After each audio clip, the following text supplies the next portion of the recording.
kita membahas kisah bapak manusia kedua setelah Adam alaihi salatu wassalam, Nabi Nuh.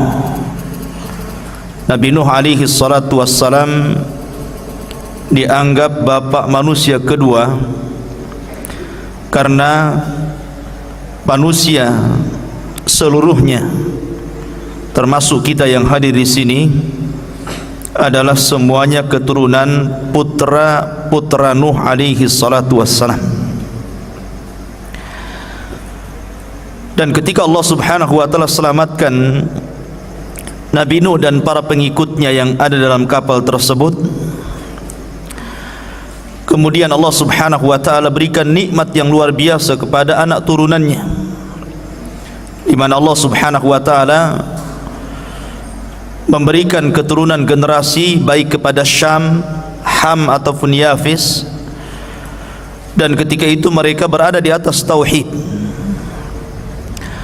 Tetapi kemudian setelah keturunan Nuh alaihi salatu wassalam semakin banyak dan waktu pun semakin berjalan, maka mereka kembali menyekutukan Allah subhanahu wa ta'ala.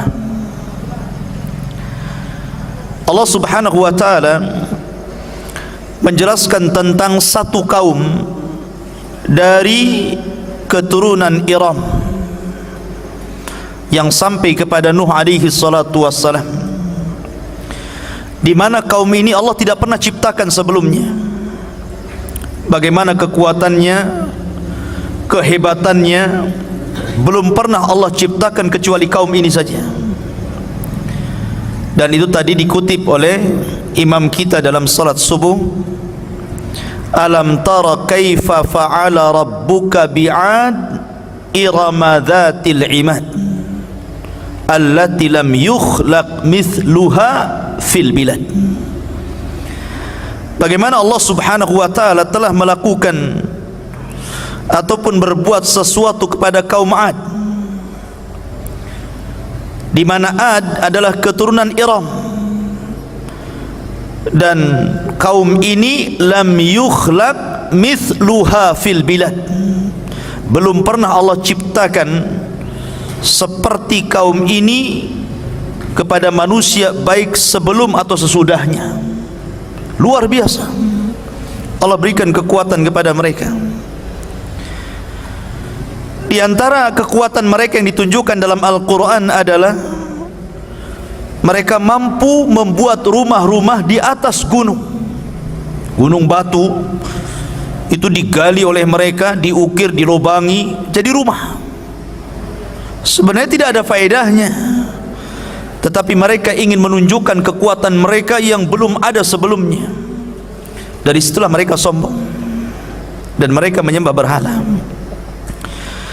Lah kaum Ad ini diutus kepada mereka seorang rasul namanya Hud, dan Hud itu nabi pertama dari nabi-nabi Arab,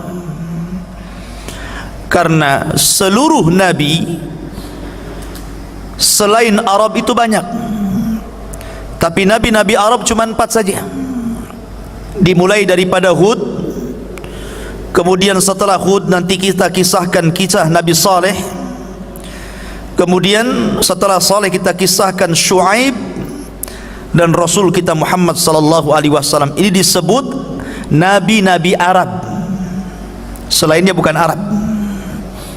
Kebanyakan mereka nabi itu dari Bani Israel, keturunan Ibrahim dari jalur Ishak.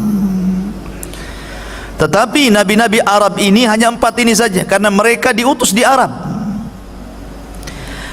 Dan kaum Ad itu letaknya di antara Oman dan Hadral Maut. Itu disebut Ad. Di situ ada kaum Ad dulu, kaum Iram. Itulah disebut Arab pertama. Tapi Arab ini telah musnah. Yang ada kaum Samud, kaumnya Nabi Saleh. Baru kemudian dari Samud ini banyaklah kemudian kabilah-kabilah Arab, sampai kepada masa Ismail ada satu kabilah namanya Jurhum. Ismail menikah dengan kabilah Jurhum dari keturunan Samud, Kemudian dari Jurhum ini beranak pinak, berkabilah-kabilah sampai ke bawah, sampai akhirnya lahirlah Nabi kita yang mulia alaihi salatu wassalam. Maka pada subuh ini kita akan kisahkan sedikit tentang kisah Nabi Hud. Bagaimana kisahnya? Hud kalau dilihat daripada nasab kepada Nuh, dia adalah cucu Nuh yang keempat. Jadi Nuh punya anak, anaknya punya anak, anaknya punya anak, lah Hud ini yang keempat dari keturunan Nuh alaihi salatu wassalam. Artinya dia generasi keempat dari Nuh. Dan subhanallah, sebenarnya ketika Allah subhanahu wa ta'ala menyelamatkan Nuh dan pengikutnya yang sedikit itu kemudian beranak pinak setelahnya, generasi kedua, ketiga, mereka masih mentauhidkan Allah, karena mereka masih mendapatkan cerita bapa-bapa mereka bagaimana Allah mengirim azab kepada kaum Nuh. Tapi syaitan ini sekali lagi cerdas, ikhwan. Dia menggoda Bani Adam itu khutuat, selangkah demi selangkah. Akhirnya kemudian ketika generasi berlalu sampai 3 generasi, mulailah syaitan kembali menguasai kaumnya Nuh. Setelahnya kaumnya, anak-anaknya Nuh alaihi salatu wassalam, sampai kepada kaum yang disebut dengan Ad. Disinilah kemudian mereka kembali menyembah berhala, menyembah patung, tidak lagi menyembah Allah subhanahu wa ta'ala. Maka dari sini Allah subhanahu wa ta'ala menjelaskan di dalam Al-Quranul Karim, seperti disebutkan dalam surah Asy-Syu'ara ayat yang ke 123 dan 127, dari 123 sampai 127. Allah subhanahu wa ta'ala berfirman, kadzabat adun al-mursalin, telah mendustakan kaum Ad terhadap para rasul. Coba perhatikan nas Al-Quran di sini. Rasul yang diutus kepada kaum Ad itu cuma satu, Hud namanya. Tapi bahasa Al-Quran menggunakan kalimat jama', telah mendustakan kaum Ad para rasul. Pada rasulnya cuma satu. Kenapa jadi para rasul di sini? Kan tidak banyak rasul yang dikirim kepada kaum Ad, hanya satu saja, kaum Hud.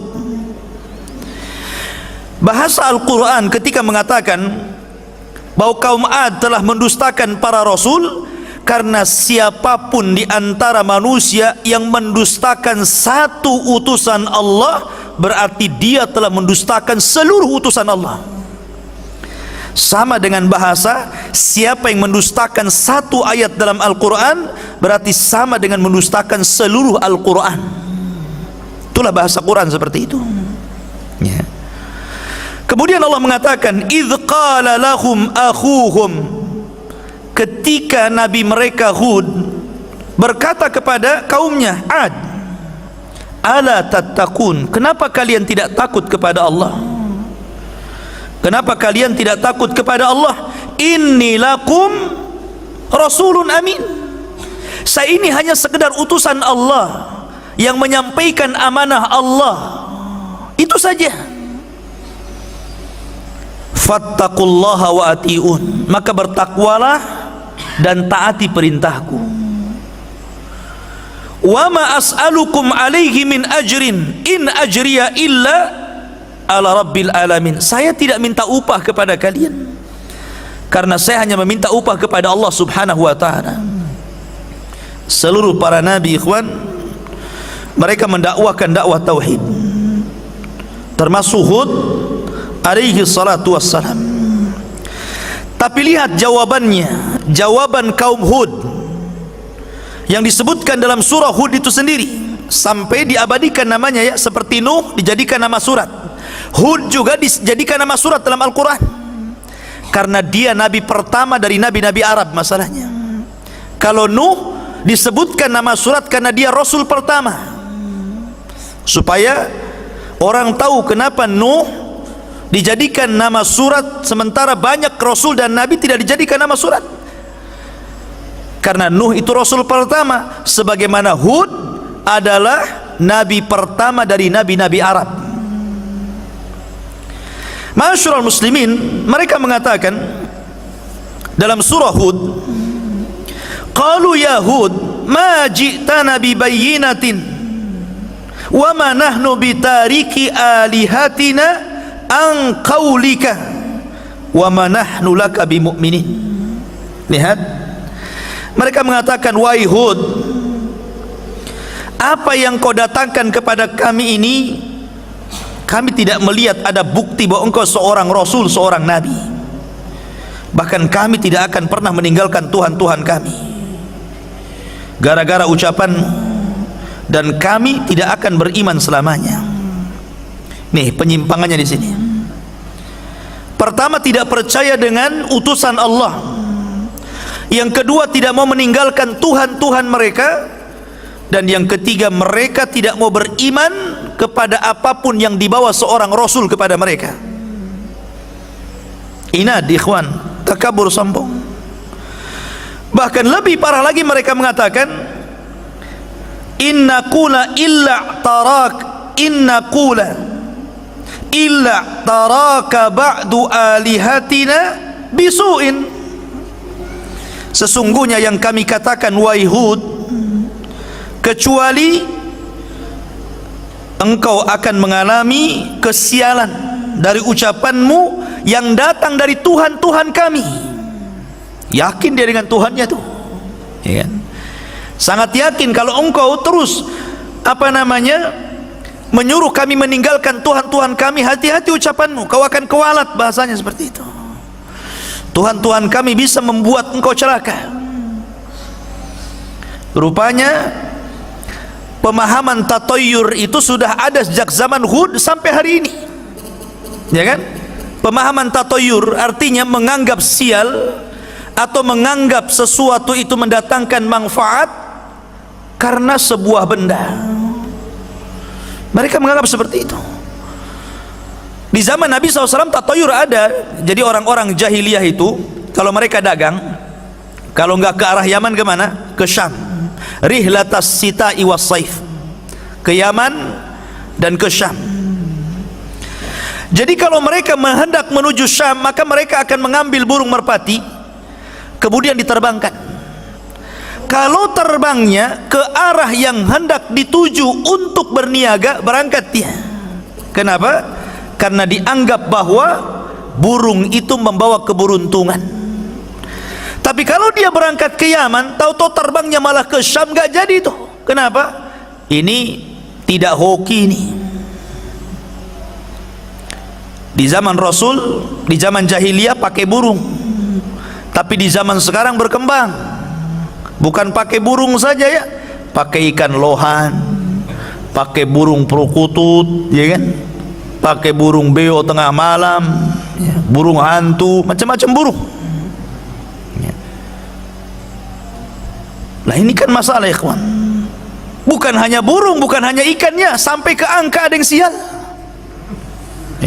Angka berapa tuh? Angka 13. Angka sial katanya. Coba bayangkan angka disial-sialkan. Angka kan nggak salah, ikhwan. Dan kalau tidak ada 13-nya kan nggak lengkap angka itu. Gimana pula kan gitu? Lah ikhwah fillah muliakan Allah Subhanahu wa taala, dari sini berkembang tatoyur itu, memang berkembang seperti itu sampai hari ini. Ada yang tatoyur dengan suara, ada yang tatoyur dengan mimpi, ada yang tatoyur dengan yang didengar, ada yang tatoyur dengan benda, kan begitu sekarang ini. Tatoyur banyak. Sampai ada orang zaman dulu tuh ya, kalau tangan kiri kesemutan, mau dapat apa tuh katanya? Mau dapat duit ya. Kalau tangan kanan yang kesemutan dikejar debt collector katanya. Jadi sampai seperti itu ya, subhanallah. Dulu tidak boleh anak gadis katanya kalau makan di depan pintu nanti nggak laku gitu kan. Macam-macam tatoyur. Ada orang melahirkan, kemudian ari-arinya harus dikubur, kemudian dikasih lampu, kemudian dikasih payung takut kehujanan. Ya.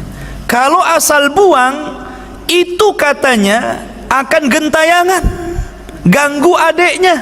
Coba, adeknya pula dia, hari-hari disebut adeknya kan, di mana akalnya?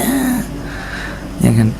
Lah ini di zaman Nabi Hud alaihi salatu wassalam, itulah akidah mereka, menganggap bahwa patung itu membawa sial. Hati-hati kamu ya, bahasa kita, jangan coba-coba mencela Tuhan kami, nanti Tuhan kami akan menimpakan keburukan kepada anda. Tetapi apa jawaban Nabi Hud? Qala inni ushhidullaha, saya bersaksi kepada Allah, washhadu, dan saksikan oleh kalian, anni bari'un mimma tusyrikun, saya berlepas diri dari apapun yang kalian sekutukan. Dan inilah makna Islam. Bagian makna Islam itu apa? Al-bara'atu minasyirki wa ahli. Orang itu harus berlepas diri dari kesyirikan dan para pelakunya. Bukan hanya kesyirikannya saja, pelakunya pun antum harus jauhi. Pamannya antum punya tetangga dukun, jelas lah kan, selain dukun bayi ya jelas pakai jinnya. Jangankan dukun-dukun, tukang urut itu kadang-kadang begitu. Sebelum ngurut apa yang dibaca, ya kan? Bentar Ustaz doa dulu katanya, tapi nggak mau dibunyiin doanya. Ya. Waswes gitu. Ah sudah diurut. Ya. Sampai saya pernah punya pengalaman, ada tamu dari Singapura, kemudian kalau nggak salah Abu Syifa nih yang undang tukang urutnya. Jadi ceritalah ini kawan-kawan tamu ini, katanya kalau ingin hilang pegal-pegalnya, saya bisa pindahkan penyakit abang ke ayam katanya. La ilah, adalah yang kayak gini. Ini kan sampai tukang urut loh, sampai seperti itu. Dia bukan dukun, tukang urut. Ya kan? Nah, makanya di sini ikhwah fillah muliakan Allah Subhanahu wa taala, intinya bahwa Nabi Hud alaihi salatu wassalam mengajarkan kepada kita makna Islam. Bagian makna Islam adalah berlepas diri dari kesyirikan dan para pelakunya. Antum harus tinggalkan. Dari sini ikhwah fillah muliakan Allah Subhanahu wa taala, bahwa dakwah tauhid itu adalah dakwah yang utama dan pertama, karena itulah misi para nabi dan rasul. Walaqad ba'atsna fi kulli ummatin rasulan an i'budullaha wajtanibut taghut. Tapi apa yang terjadi dengan kaum Ad ini? Kaum Ad itu terus menentang. Akhirnya waktu apa yang Hud alaihi salatu wassalam katakan kepada mereka, bahwa kalau mereka tidak beriman, maka tunggu adab Allah akan sampai kepada kalian. Tapi mereka tidak percaya. Dari situlah kemudian Allah Subhanahu wa taala memukodimahi, memulai adabnya dengan apa? Dengan cara paceklik 3 tahun. Sementara kaum Ad itu penghasilan mereka dari pertanian. Coba bayangkan kalau seandainya orang di pinggir laut nelayan gitu kan nggak mungkin ada cerita laut surut. Ada laut surut sampai ke tanah? Nggak ada kan itu. Artinya kalau yang di pinggir laut itu paling mungkin musibahnya ombak atau yang lain gitu kan. Lah kalau petani, air. Kalau petani itu, ya. Makanya ikhwah fillah muliakan Allah azza wajal, ketika kemudian sebuah pertanian tidak dialiri air, pasti masalah. Apalagi 3 tahun. Bayangkan saya, kita nggak hujan 3 bulan saja susah. 3 tahun nggak hujan, ya kering kelontang lah. Akhirnya sudah mulai kelaparan, binatang pada mati, mereka sendiri sudah sebagian mereka mati gitu. Maka mereka, sementara Hud ini sudah meninggalkan kaum Ad karena tidak mau lagi berdakwah kepada mereka. Safar Hud ini kemana? Ke Mekah, ya, karena dia di Hadral Maut. Ad itu antara Hadral Maut dan Oman, dan sekarang satu-satunya jalur yang paling aman di Yaman itu lewat Oman, karena Son'a sudah dikuasai orang-orang Houthi, orang-orang Syiah. Jadi kalau orang ke Yaman lewat jalur Oman. Makanya orang-orang Hadraul Maut dekat ke Oman. Dari situlah kaum Ad. Lah Hud sudah pergi tuh, ketika azab Allah mau datang, Hud pergi membawa kaumnya yang beriman kemana? Ke Mekah, dan tinggal di Mekah. Lah setelah 3 tahun paceklik, mereka akhirnya kelaparan. Maka 7 orang yang dianggap paling baik dari kaumnya ini berusaha untuk datang ke Mekah, karena di Mekah itu bagi mereka ada berhala-berhala yang sangat mulia, lebih mulia dibandingkan berhala yang mereka sembah di Yaman. Ya, kan? Jadi ada kelasnya juga berhala itu. Ada kelas 1, kelas 2 gitu kan. Perangkat mereka sampai di Mekah, kemudian mereka meminta kepada patung-patung yang ada di sana supaya dihilangkan. Ini sudah dimatikan masih juga ya. Suara apa ini? Jadi supaya dihilangkan musibah yang ditimpakan kepada mereka. Ketika mereka meminta kepada berhala-berhala mereka, disinilah ada suara dari langit. Seolah-olah suara itu mengijabah doa mereka. Suara itu mengatakan, apa yang kalian kehendaki? Maka mereka mengatakan, kami ingin hujan. Kemudian ditawarkan, baik, kami akan kirim awan yang berbagai macam warna. Ada warna putih, ada warna hitam, ada warna kuning, ada warna merah. Mau yang mana kalian? Maka mereka mengatakan, kami ingin awan yang berwarna hitam. Alasannya, kalau awan berwarna hitam itu lebih banyak kandungan hujannya. Dari sini menunjukkan apa? Allah itu memberikan istidraj dulu, keinginannya dipenuhi dulu. Makanya orang kafir itu, kalau ada orang mengatakan enak kali orang kafir itu hidupnya senang, gak pernah ditimpa musibah gitu kan. Kita ini sudah beriman, musibah banyak ya. Salahnya di mana ini? Padahal Allah mengatakan, wa kana haqqan alaina nasral mu'minin. Adalah kewajiban Allah menolong orang-orang yang beriman. Rasanya gak ditolong-tolong saya ini, padahal sudah beriman. Innallaha yudhafi'u 'anil ladzina amanu. Allah akan menjaga orang-orang yang beriman. Bahkan Allah mengatakan, man 'amila amalan min dzakarin aw untha wa huwa mu'minun falanuhyiyannahu hayatan thayyibah wa lanajziyannahum bi ahsani ma kanu ya'malun. Siapa yang beramal saleh dari laki-laki dan perempuan sementara dia beriman, maka kami akan cukupkan kehidupannya di dunia dan kehidupannya di akhirat.